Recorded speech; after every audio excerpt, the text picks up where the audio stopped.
இந்த மரகத ஏரியில படகு சவாரி செய்யறது ரொம்ப சந்தோஷமான ஒண்ணா இருக்கு. இப்ப நாங்க எடுத்திருக்கிறது ஒரு பெடல் போட்டை தான் வாடகைக்கு எடுத்திருக்கோம்.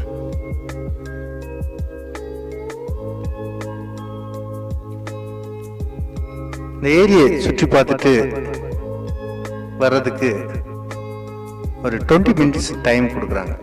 அதுக்குள்ள நம்ம அந்த இடத்த ஃபுல்லா சுற்றி பார்த்துட்டு திரும்பி வரணும். ½ அன் ஹவர் வரைக்கும் இதை எடுத்துக்க முடியும் நம்மளால.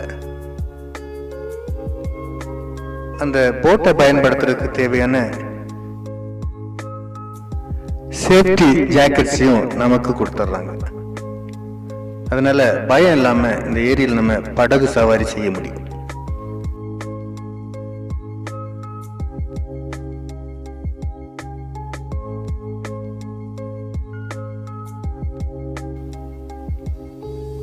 இதுல ஸ்ட்ரீம் போட்ஸும் இருக்கு, அப்புறம் பெடல் போட்ஸும் இருக்கு. இப்போ ஒரு குரூப்பா போனீங்கன்னா அதுல மொத்தமா போறதுக்கு ஏற்ற மாதிரி பெரிய போட்ஸும் இந்த இடத்துல இருக்கு. ஒவ்வொன்றுக்கும் ஒரு விதத்துல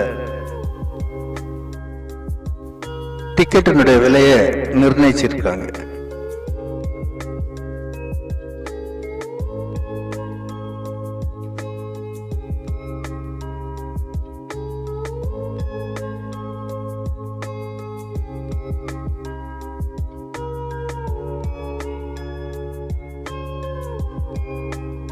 இங்க டூரிசம் நல்ல ஒரு வருமானத்தை இந்த மக்களுக்கு தருது.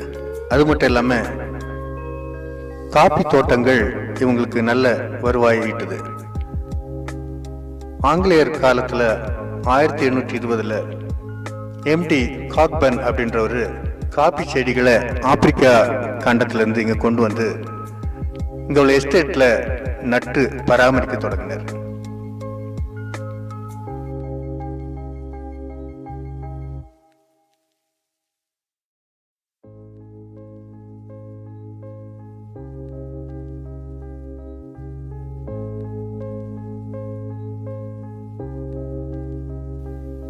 அது மட்டும் இல்லாம பலா மரங்கள், அப்புறம் நட்சத்திர ஆப்பிள், அத்தி மரம், அப்புறம் நீர் ஆப்பிள், வால் பேரிக்காய், வாழை மரங்கள், ஆரஞ்சு மரங்கள், கொய்யா மரம், அப்புறம் மிளகு செடிகள், ஏலக்காய், அப்படி இந்த மாதிரிப்பட்ட நிறைய செடி வகைகளையும் இங்க நட்டு வளர்க்குறாங்க. சந்தனம், தேக்கு, சில்வர் ஓக்கு போன்ற விலை உயர்ந்த மரங்களும் இங்க வளருது.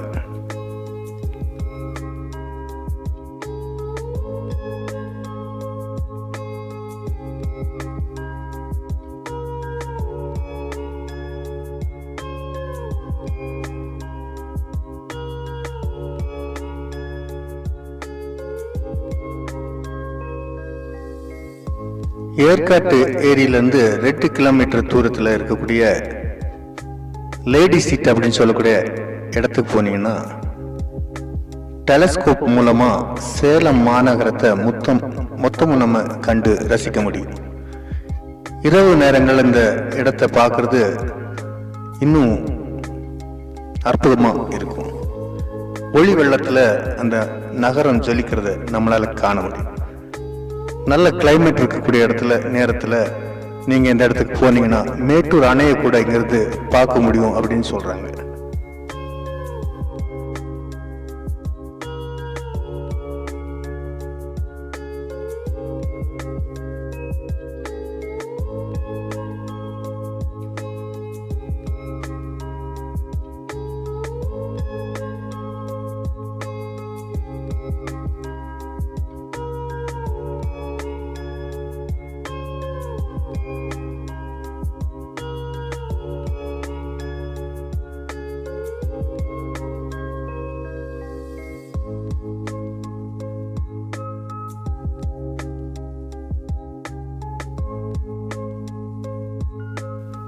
இந்த மரகதம் ஏரியிலிருந்து பக்கோடா பாயிண்ட் போனீங்கன்னா அங்கிருந்தும் சேலம் மாநகரத்தை நம்மளால பார்க்க முடியும்.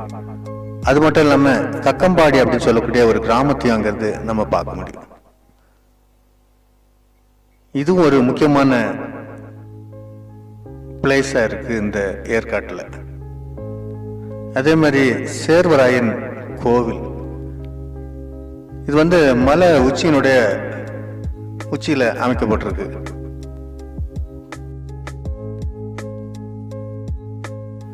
இது ஒரு குகை கோயிலா இருக்குது. அதனால முக்கியமா இந்த இடத்தையும் நம்ம பார்க்க வேண்டியது வரும்.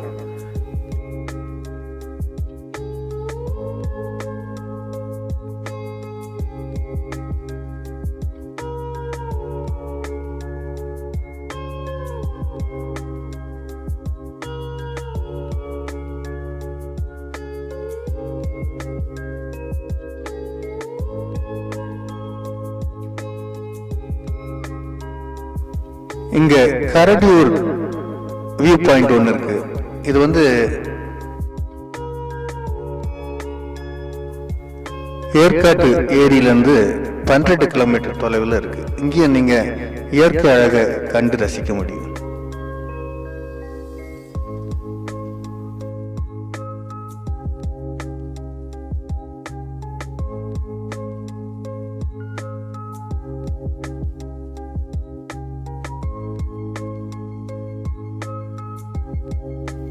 இங்க இருக்கக்கூடிய இன்னொரு அருவியினோட பேரு நல்லூர் அருவி.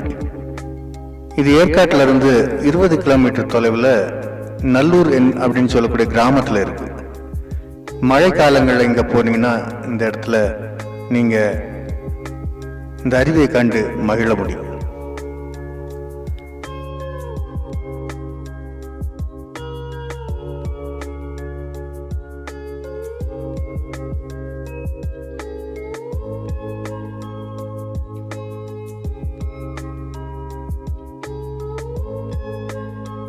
இங்க கோடை விழாக்கள் மே மாசத்துல நடைபெறுது.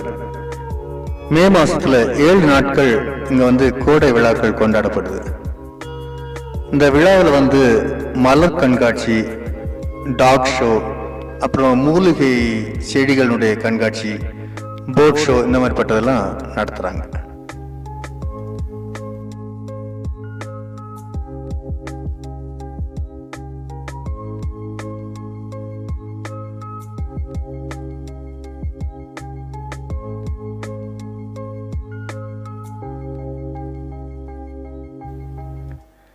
சேலத்திலிருந்து 36 கிலோமீட்டர் தூரத்துல ஏற்காடு இருக்கு.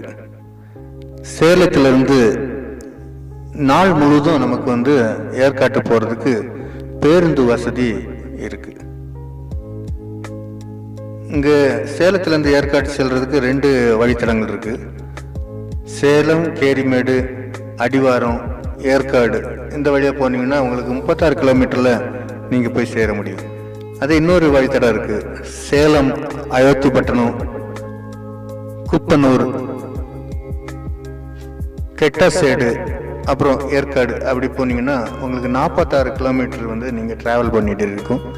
எந்த வழி போனாலும் இயற்கை அழகை நம்ம கண்டு ரசிக்க முடியும்.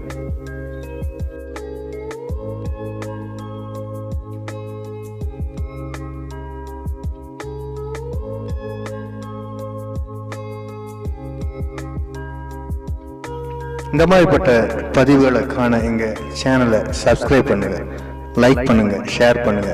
நன்றி, வணக்கம்.